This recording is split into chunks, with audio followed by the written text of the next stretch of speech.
आपको आंवले की एक जबरदस्त रेसिपी बताने वाली हूँ। हाय फ्रेंड्स, मैं रश्मि आपका रे किचन में स्वागत करती हूँ। ऐसे तो आंवले की मैंने कई सारी रेसिपी आप लोगों के साथ शेयर की हुई है, बट आज की जो रेसिपी है वो एकदम यूनिक है। थोड़े से नमक में अगर आप आंवले को भूनकर लेते हैं तो आप सोच भी नहीं सकते आप कई सारी बीमारियों से छुटकारा पा सकते हैं। इसे बनाना बहुत ही आसान है, एक बार बना लेंगे तो साल भर आप इसका मजा ले सकते हैं। और हाँ, अगर घर में किसी को आंवला खाना पसंद नहीं है तो एक बार मेरी तरह इस रेसिपी को बनाकर जरूर देखिएगा। जो भी नहीं आंवला खाता है वो भी खाना शुरू कर देगा। तो चलिए फ्रेंड्स, बिना देर करते हुए इस हेल्दी से टेस्टी से रेसिपी को बनाना शुरू करते हैं। और अगर आपने मेरे चैनल को अब तक सब्सक्राइब नहीं किया है तो सब्सक्राइब करें और बेल आइकन को प्रेस करना ना भूलें। तो आज की टेस्टी हेल्दी सी रेसिपी बनाने के लिए मैंने यहाँ पे आधा किलो आंवला लिया है। आंवला खरीदते समय ध्यान रखिएगा कि आंवला कटा छटा ना हो या फिर पीला ना पड़ा हो, वरना रेसिपी जो है ना वो अच्छी नहीं बनेगी। साथ ही साथ ये लंबे समय तक चलेगी भी नहीं, इसलिए देख दाख कर अच्छे ताजे आंवले ही आप ले लीजिएगा। इन आंवलों को ना मैंने ऑलरेडी पानी से अच्छे से धोकर साफ सुथरा करके सूखे कपड़े से पोंछकर ले लिया है। इसमें ना पानी बिल्कुल भी नहीं रहना चाहिए। अब यहाँ गैस पर मैंने एक कढ़ाई चढ़ाई है और इसमें हम डालेंगे आधा कप नमक। नॉर्मल जो घर में हम सफेद वाला नमक इस्तेमाल करते हैं ना, बस वही लेना है। अब जो नमक है इसे इस तरह से चलाते हुए हाई फ्लेम पे हम गरम करके ले लेंगे, ताकि जो भी नमी होगी ना नमक के अंदर वो सारी चली जाए। जैसे जैसे ये नमक गरम होगा ना, आप देखोगे कि इसका जो टेक्सचर है ना बिल्कुल बालू की तरह होता जाएगा। तो देखिए नमक यहाँ पे गरम हो गया है, तो फ्लेम को हम लो टू मीडियम के बीच रखेंगे और जो सारे आंवले हैं ना इन्हें हम इसमें डाल देंगे। अब इसी नमक में इन्हें हमें अच्छे से भून लेना है। तो लगातार चलाते हुए इसे हम पकाना शुरू करेंगे। यहाँ आप देखोगे कि ना आंवले के ऊपर नमक की एक हल्की सी कोटिंग होनी शुरू हो गई है। इसे देखकर आपको लगेगा कि नमक थोड़ा ज्यादा ही हो गया है या फिर ये काफी नमकीन होगा, तो ऐसा कुछ नहीं होने वाला है। जैसे जैसे ये पकेगा सारा नमक जो है ना इसके ऊपर लगा हुआ वो सारा हट जाएगा। इस आंवले को लगातार इसी तरह से चलाते हुए हमें पकाना है। हम कब तक पकाएंगे? जब तक कि इसका जो कलर है वो चेंज ना हो जाए और इसके ऊपर ना भुनने के बाद जो ब्राउन स्पॉट नजर आते हैं ना वो नजर ना आने लगे। ये ना जैसे जैसे पकेगा ना वैसे हल्का हल्का ये सॉफ्ट भी होता जाएगा। अभी आंवला ना मार्केट में बहुत ही अच्छे, फ्रेश और ताजे मिलने लगे हैं, तो ऐसे में इसका फायदा उठाना बहुत जरूरी है। आपको पता ही है कि आंवला बहुत ही ज्यादा गुणकारी होता है और ये विटामिन सी से भरपूर होता है। जैसे भी हो आंवले को अपने डाइट में शामिल जरूर कीजिएगा। तो ये अब आप देख सकते हैं लगभग 80% आंवला जो है यहाँ पे पक चुका है। और यहाँ पे मैंने लिया है 100 ग्राम हरी मिर्च। मिर्च को भी अच्छे से धोकर पोंछकर साफ सुथरा कर मैंने यहाँ पे ले लिया है। इसका जो डंठल है उसे हमें हटाना नहीं है, डंठल के साथ ही हम इस्तेमाल करने वाले हैं। मैं यहाँ पे ना ले रही हूँ एक पूरी लहसुन की गड्डी। तो ये बड़े साइज का लहसुन मैंने यहाँ पे लिया है, तो इसे हम इसी तरह से साबुत नमक के अंदर रख देंगे और साथ में सारी हरी मिर्च है वो भी इसमें डाल देंगे। हरी मिर्च और लहसुन को भी हमें इसी के साथ भूनकर ले लेना है, जब तक कि इसके ऊपर भी हल्के ब्राउन स्पॉट नजर ना आने लगे और मिर्च भी हल्की सॉफ्ट ना हो जाए। यहाँ पे जो मैंने मिर्च ली है ना वो तीखी वाली ली है। अगर आपको तीखा कम पसंद है तो मिर्च की क्वांटिटी आप कम कर सकते हैं और कम तीखी वाली भी ले सकते हैं। इसके साथ ही हमने लहसुन भी डाला हुआ है। तो लहसुन को भूनकर लेने से क्या होता है ना, उसका जो कसीला स्वाद होता है, तीखा सा स्वाद होता है ना, वो कम हो जाता है। साथ में ये हमारी इम्यूनिटी को भी बढ़ाता है। तो ये देखिए मिर्च और लहसुन के ऊपर हल्के हल्के ब्राउन स्पॉट नजर आ रहे हैं।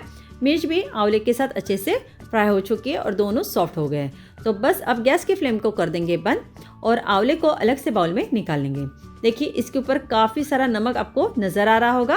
तो ये जो नमक है ठंडा होने के बाद हम इसे हटा देंगे।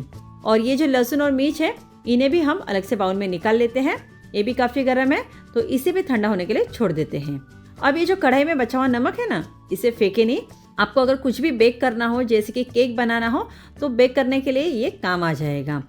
अच्छा, यहाँ पे जो आंवला और मिर्च ये ठंडा हो रहा है, तब तक हम आगे का काम कर लेते हैं।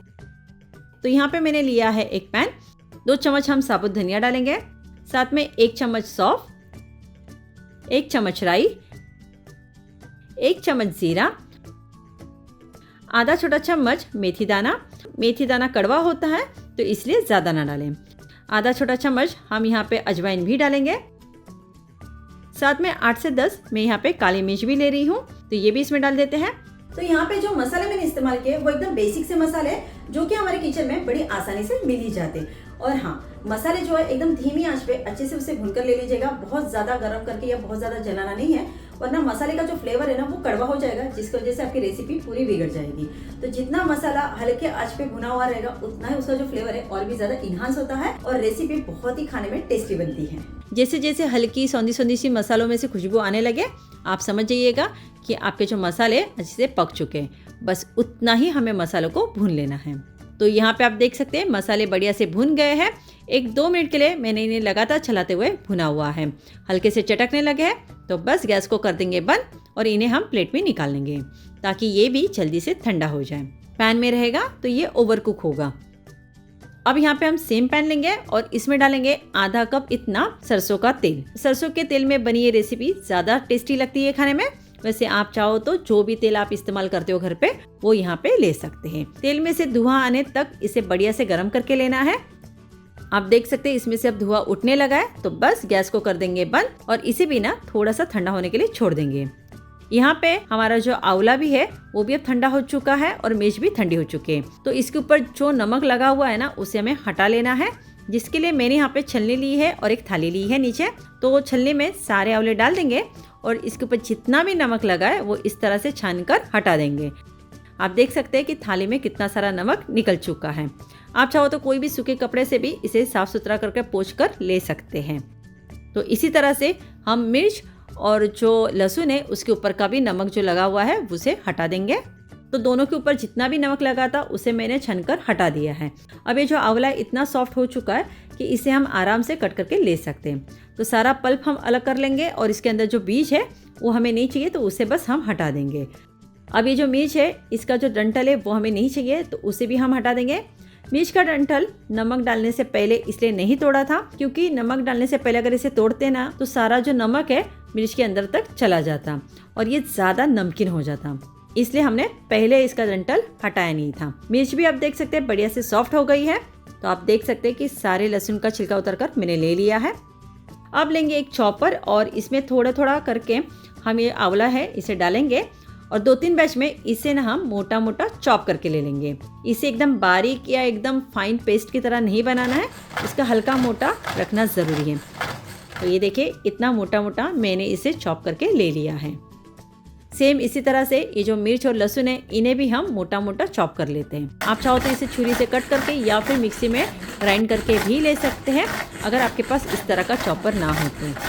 देखिएगा इसे भी मैंने कितना मोटा रखा हुआ है। इसे सेम बाउल में निकाल लेते हैं। यहाँ पे जो मसाले हैं आप देख सकते हैं अब ये भी ठंडे हो गए हैं तो इन्हें हम ग्राइंडिंग जार में डाल देते हैं और इसे भी हमें पीस लेना है। गरम मसालों को बिल्कुल भी पीसना नहीं है, जब पूरी तरह से ठंडे हो जाए तभी उसको पीस लीजिएगा। और अभी आप देख सकते हैं फ्लेवर से भरपूर खुशबूदार ये मसाला यहाँ पे पीसकर बिल्कुल तैयार हो गया है। अब जो तेल हमने गरम करके लिया था ये हल्का ठंडा हो गया है, यानी अभी भी ये हल्का गरम है, गुनगुना है। तो जब तेल हल्का गरम हो तभी हम इसमें डालेंगे 1 चम्मच लाल मिर्च का पाउडर, आधा चम्मच हल्दी, आधा छोटा चम्मच कलौंजी, पाव छोटा चम्मच हींग और इसे भी अच्छे से मिक्स कर लेते हैं। गरम तेल में हमें मसाले नहीं डालने हैं वरना मसाले जो है वो जल जाएंगे। तो सारा काम यहाँ पे हो चुका है। अब ये जो आंवला और जो मिर्च लहसुन चॉप करके रखा हुआ है सबसे पहले इसे अच्छे से मिक्स कर लेते हैं और जो मसाले हमने पीस कर रखे हुए थे ना ये सारे मसाले इसमें डाल देने हैं। इसी के साथ हम डालेंगे 1.5 बड़ा चम्मच नमक। नमक बहुत ज़्यादा नहीं डालना है। तो देखिए आंवला और जो मिर्च और लहसुन था ना उसे हमने ऑलरेडी है ना अच्छे से नमक में भून कर ले लिया है। तो उस टाइम पे क्या होता है ना थोड़ा बहुत जो नमक है इसके अंदर चला ही जाता है, इसलिए यहाँ पे जो है नमक आपको थोड़ा कम ही डालना है। अच्छे से मिक्स करने के बाद आप थोड़ा सा टेस्ट कर लीजिएगा। अगर आपको लगे कि नमक कम है तो थोड़ा बहुत नमक आप और बढ़ा सकते हैं। तो ये लीजिए अच्छे से मिक्स कर दिया है। अब ये जो तेल है जिसमें हमने मसाला डाला हुआ है तो ये भी इसमें डाल देते हैं। तो जितना तेल और मसाले हमने लिए ना वो आधा किलो आंवले के लिए एकदम परफेक्ट है, जिससे कि ये बहुत ज्यादा मसालेदार या फिर ऑयली नहीं बनेगा। परफेक्ट टेस्ट के साथ ये बनेगा और साथ में लंबे समय तक भी ये चलेगा। तो ये लीजिएगा हमारा आंवले का टेस्टी से अचार बनकर यहाँ पे तैयार है। वैसे इसे आप तुरंत ही खा सकते हैं पर 2 दिन बाद खाएंगे तो ज़्यादा अच्छा होगा, क्योंकि इसमें जो हमने मसाले तेल डाला है ना, जो हमने आंवला और मिर्च सब डाली है वो अच्छे से एब्जॉर्ब कर लेगा, तो ये और भी खाने में टेस्टी लगेगा। आप इसे कोई भी साफ सुथरे जार में या फिर एयरटाइट कंटेनर में भरकर रख सकते हैं। ये साल भर तक बड़े अच्छे से रह जाता है। बिल्कुल भी खराब नहीं होता है। अचार बहुत ही ज्यादा टेस्टी है, तो इसलिए अचार को अचार की तरह ही खाइएगा, ना कि सब्जी की तरह। बिल्कुल भी खराब नहीं होगा क्योंकि इसमें हमने एक बूंद भी पानी नहीं डाला है। तो लीजिएगा, तैयार है हमारा टेस्टी सा आंवले का अचार, जिससे आप एक बार बनाकर साल भर इसका मजा ले सकते हैं। बहुत ही सिंपल और एकदम आसानी से हमने इसे बनाया हुआ है, बहुत ही कम मसालों के साथ और बहुत ही कम तेल के साथ। इसे आप बनाइएगा, खाइएगा, खिलाइएगा और बताइएगा कैसे बनी थी। अगर आपको मेरी रेसिपी थोड़ी भी अच्छी लगी है तो मुझे लाइक, शेयर और सब्सक्राइब करना ना भूलिएगा।